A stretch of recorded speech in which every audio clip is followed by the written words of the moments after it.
According to a report released by UnearthInsight, a metrics, benchmarking, and market intelligence firm, India has almost 3 crore people with disability, of whom around 1.3 crore are employable.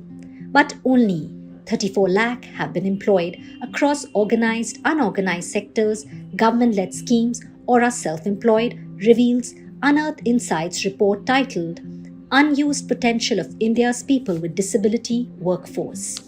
International Labour Organization estimates have shown if the employment of persons with disabilities as a group could be raised to the level of persons without disabilities, then economies could benefit from between 3 to 7% increase of GDP.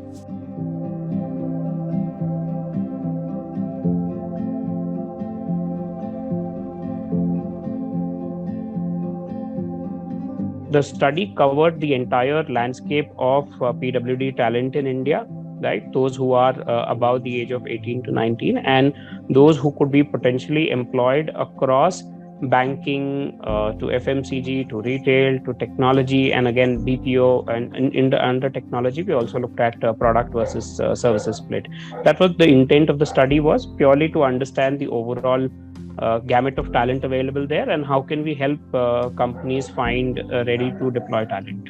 Two sectors clearly stand out when it comes to including them, giving them the right opportunities, creating the right workforce, and also the workplace environment for them. One was retail industry, and this retail includes all your retail chains like Cafe Day, Coffee Day versus Tata, Starbucks, all of these.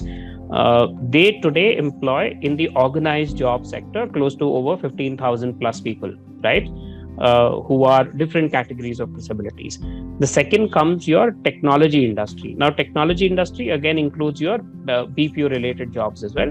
But under the technology industry, you have close to about 8 to 10,000 people who are employed across software product versus BPOs versus the other alternate sectors. Then the other third sector, which has actually picked up in the last few years, is actually the banking sector. SBI alone today employs over 5,000 people who are disabled and contributing.